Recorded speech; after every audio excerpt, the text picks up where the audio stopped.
के लिए समर्पित कर दिया। ऐसे मेजर दलपत सिंह जी शेखावत साहब ने जब ब्रिटिश इंडियन आर्मी में रहते हुए इजराइल के हैफा शहर को प्रथम विश्व युद्ध के दौरान जिन्होंने मुक्त कराया, और भाई महेंद्र जी ने सटीक व्याख्या करते हुए इस बारे में बताया किस प्रकार से इजराइल में तोप गन से मशीन गन का सामना करते हुए भारतीय सैनिकों ने अपने बलिदान का लोहा मनवाया था, उसी के कारण इस 106 वर्ष के बाद भी हम लोग बड़ी श्रद्धा से उनको याद करते हैं।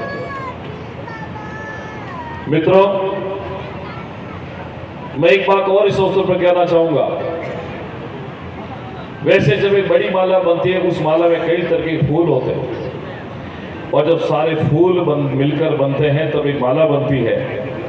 वैसे ही मुझे एमएलए बनाने में बहुत लोगों का सहयोग रहा, लेकिन उसमें और भी अगर बड़ा योगदान तो रावणा राजपूत समाज का रहा है। लगातार दूसरी बात, जिस समाज ने मेरा खुल के मंच पर समर्थन किया, इसलिए मैं रावणा राजपूत समाज को धन्यवाद देना चाहता हूं कि आपके कारण मैं दूसरी बार से विधायक बना।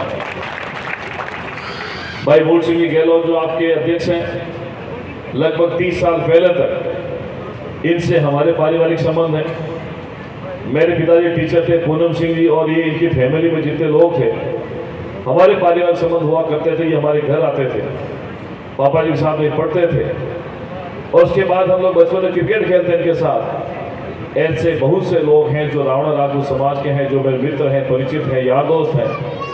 बचपन में मैंने जिनके साथ में उठना बैठना पढ़ना लिखना सीखा है, आज उसमें से बहुत से लोगों ने अपने व्यक्तिगत जीवन में बहुत ऐतिहासिक काम किया है। अपनी कला कौशल योग्यता के आधार पर उन्होंने अपना नाम कमाया।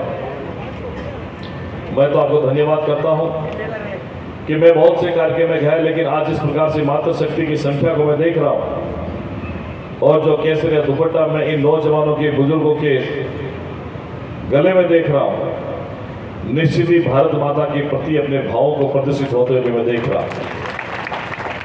मेजर दलपत सिंह जी शेखावत किसी एक गांव के, किसी क्षेत्र के, किसी भाषा के, किसी जाति के नहीं हो सकते। ये उस पूरे हिंदुस्तान के 142 करोड़ आबादी के आदर्श पुरुष हैं, जिन्होंने आज से ठीक 106 साल पहले भारत का नाम विदेशी धरती पर किया था। और मैं अभी आप कह रहे थे कि मेजर दलपत सिंह जी शेखावत के बलिदान दिवस के दिन छुट्टी होना चाहिए। मैं मानता हूं कि समाज की बात ठीक हो सकती है, लेकिन मैं चाहता हूं बलिदान दिवस को प्रत्येक विद्यालय में, प्रत्येक सरकारी ऑफिस के अंदर छुट्टी न होते भी मनाया जाए, तो इस स्मृति को पुनः याद किया जाए। एपीजे अब्दुल कलाम साहब कहते थे इस बात को, राष्ट्रपति थे हमारे, वो कहते थे कि ऐसे महापुरुषों की जीवनी को, पुण्यतिथि को यादगार बनाने के लिए स्कूलों के अंदर इस प्रकार के कार्यक्रम आयोजित हों, उनके बारे में बताया जाए, ताकि आने वाली पीढ़ियों से सीखे, वैसे उनकी पत्तियों पर चलकर उनके जैसा काम करने की प्रेरणा ले। अहुआ के अंदर हम लोग देखते हैं, जिस जगह पर मेजर दलपत सिंह जी शेखावत की जन्मस्थली है, ठाकुर हरि सिंह जी के सुपुत्र थे, और देवली के अंदर भी खुशी भाई साहब ने गारंटी दी है कि पैनोर में हम बनाकर दे देंगे। मैं सरकार की तरफ से आपको आश्वस्त करना चाहता हूं, सरकार आप लोगों के कारण से बनी है। ये सरकार हमेशा हिंदुस्तान की संस्कृति को, राजस्थान की संस्कृति को आप लोगों के माध्यम से आगे बढ़ाने का संकल्प लिए चलती है। मैं माननीय मुख्यमंत्री की तरफ से आपको विश्वास दिलाता हूं कि रावणा राजपूत समाज की हर एक मांग को वाजिब स्तर पर, सक्षम स्तर पर पूरा किया जाए। आज पूरे देश भर में, राजस्थान भर में, क्योंकि जिस राजस्थान से हम लोग आते, अनेक कार्यक्रम आज मेजर दलपत सिंह जी शेखावत की पुण्यतिथि के कार्यक्रम पर हो रहे हैं। कोटा में भी आपका बड़ा कार्यक्रम है, और बहुत सी जगह कार्यक्रम है, लेकिन मैं पाली इसलिए आया हूं कि पाली अपना परिवार है। पाली में जो लोग बैठे अपने परिवार के सदस्य हैं, और तो और बहुत दिनों से, बहुत लंबे समय से एक मांग चल रही रावणा राजपूत समाज की, कि रावणा राजपूत समाज में जितने भी सब जो कैटेगरी उसमें नाम है दूसरे गोत्र के, वो असम्मानजनक है, उन सबको मिलाकर अगर रावणा राजपूत समाज कर दिया जाए, तो समाज के साथ में सबसे बड़ा तोहफा भी होगा, उसका सम्मान भी होगा। और मित्रों, मैं ये बात इसलिए कह रहा हूं कि जितने भी बातें ये हैं, ये हमारे विभाग से संबंधित है। मैं इस विभाग का मंत्री हूं। सामाजिक न्याय अधिकारिता विभाग के पास में ये सारी जातिगत बातें जो है वो हमारे विभाग के माध्यम से आती है।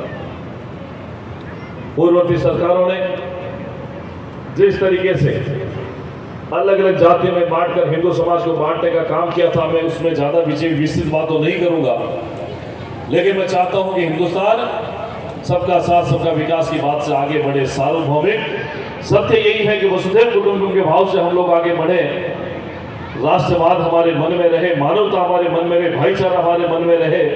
ये जातिवाद का जहर जिन पार्टियों जिन दलों ने अपने बीच में घोला है, उसको खत्म करने की अब आवश्यकता है। अब देश राष्ट्रवाद के नाम पर आगे बढ़ना चाहता है। स्वामी विवेकानंद जी के सपनों को साकार करने की बारी है। पता होगा 1947 में जब देश आजाद हुआ, 2047 में आजादी के 100 वर्ष पूरे हो जाएंगे। पीछे मुड़कर देखिए दोस्तों, 75 साल की आजादी में क्या हम लोगों को रोटी कपड़ा मकान की आवश्यकता पूरी हुई कि नहीं? आज भी गांव ढाणी में बैठे बहुत से ऐसे लोग हैं, रहने का पक्का मकान नहीं है, बिजली के तार नहीं है, पढ़ने के लिए स्कूलें नहीं है, इलाज कराने के लिए हॉस्पिटल नहीं है, सुबह शाम खाने के लिए अनाज की व्यवस्था नहीं है। फिर भी हम लोग चाहते हैं कि ये अंतिम पंक्ति में खड़े व्यक्ति के जीवन स्तर में उत्थान कर सके। ये सरकार की प्राथमिकता में होना चाहिए।